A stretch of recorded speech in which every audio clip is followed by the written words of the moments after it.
Thank you so much. That's really a memento that I will cherish. And good morning, Scouters. Good morning. It's so great to be here with you. And this morning I have met people who camped here 30 and 40 and 50 and 60 and maybe more years ago. I think that's just great. And I know when you look around all parts of the camps, you will see that many things have changed. The equipment and the facilities have been updated. There are things for the boys to do that they couldn't do before. But basically, what I'm sure moves you in your deepest part of your heart is what remains the same. And someone just mentioned, I believe, being around a campfire and singing, hiking, swimming, boating, all of those things that make this a life-changing experience for most of the boys who come here. It certainly affected your lives in very profound ways, I can see.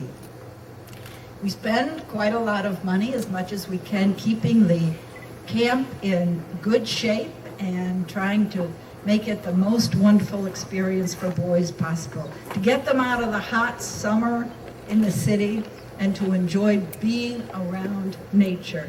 And I know that we have the best camp staff, starting with Bob Manson,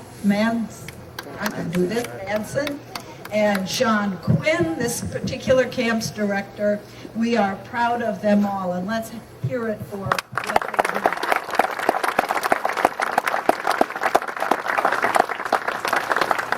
And I know we have the best scout executive in America. That would be Charlie Rosser.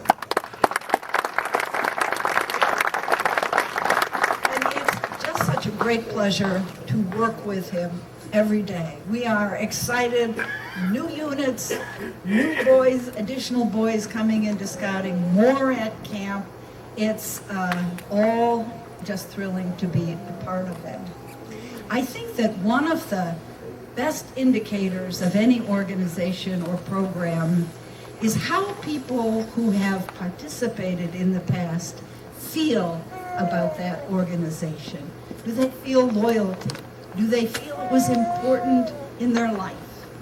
Do they want to still be part of it?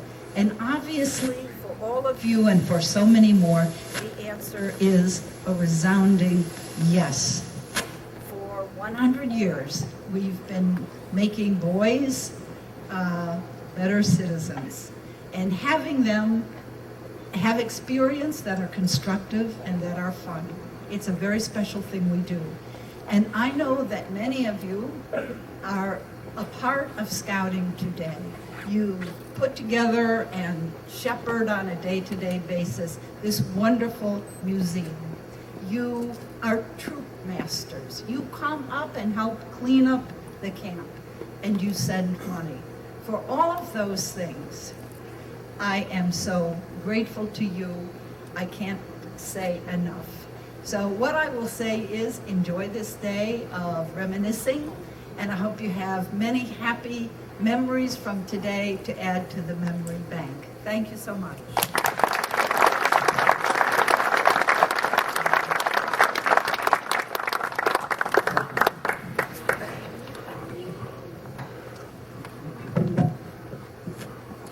Can everybody hear me okay? Thank you, Joel Matricola.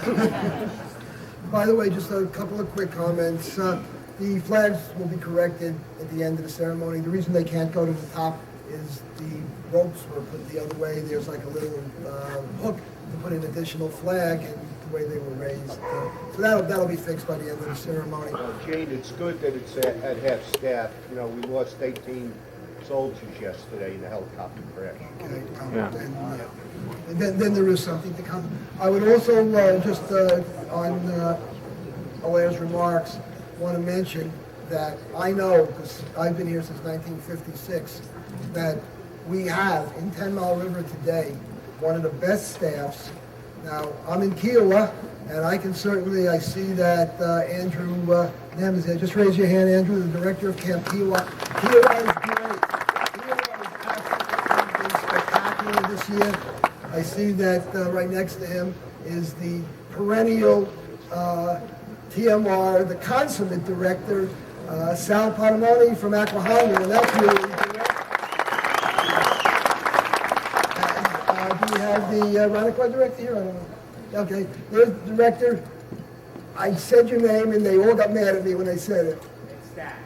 Zach. As long as I don't say zit. and also I'd like to acknowledge the director of Cub World who does such a fantastic job this year, Julio Garcia.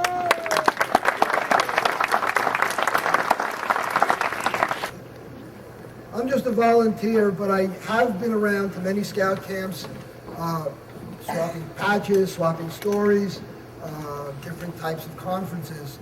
And I agree with Blair that we probably have one of the best executive groupings that we've ever had. And I've seen councils where it's beyond my understanding why the executive does not want a museum or why everything is micromanaged. And we are just so grateful that the type of staffing that we have is both comforting, helpful, and supportive, most important. And we'd like to do a little recognition.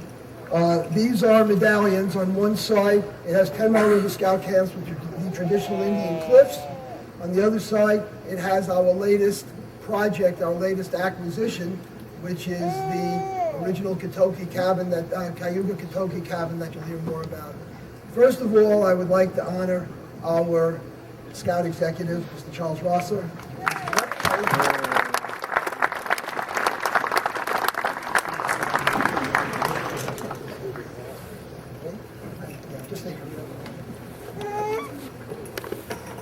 As I said earlier, I consider him, he doesn't want any credit, but he is a 50-50 deal. If there was no Bob Matson, there's no museum.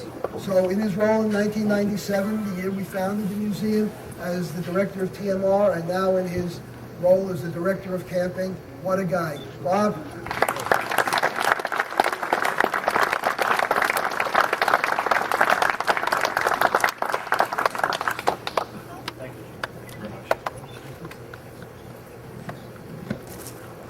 And as I mentioned in the earlier remarks, the director of 10 Mile River has been ever so supportive. Whatever this museum has needed, this museum has gotten, and we are so thankful to him, Mr. Sean Quinn.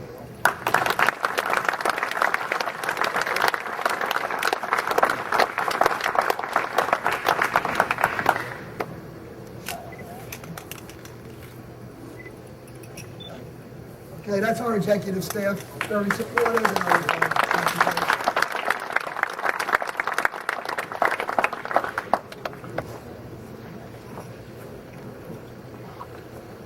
there are a lot of people that have a lot of ideas, but ideas on paper don't turn into reality unless there is somebody that is able to make that leap. And as a project manager, you see the Kernigan Blockhouse has moved to the museum. The Cayuga Katoki cabin has moved to the museum.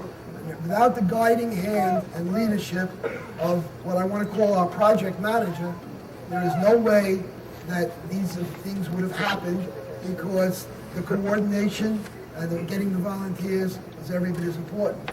So I'd like to give one of these medallions to Mr. John Romanovich.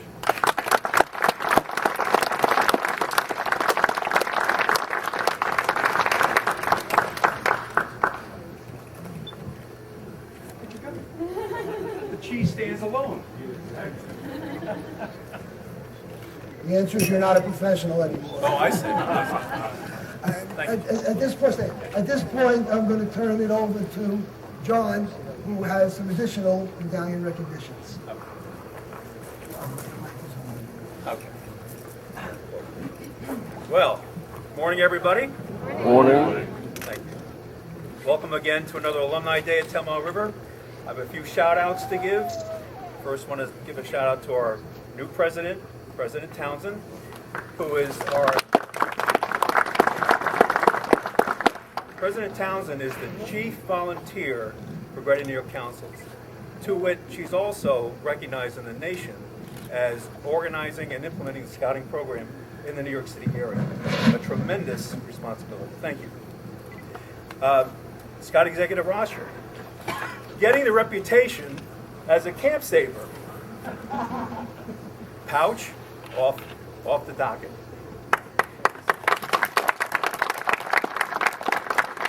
Taxing nonprofit camps in New York State, off the docket. And has qualified the council for several quality awards in troop performance, etc. We have Judge Shack here. I'm sorry, Artie Shack here. Bob Madsen. I just want to say something about Bob Madsen. Gene capsulized that very well. Bob has never said no to whatever Gene presents. And to wit, because of that, we were able to do these projects. And without Bob's support, we wouldn't have anything here. So, ladies and gentlemen, let me just mention a few things here.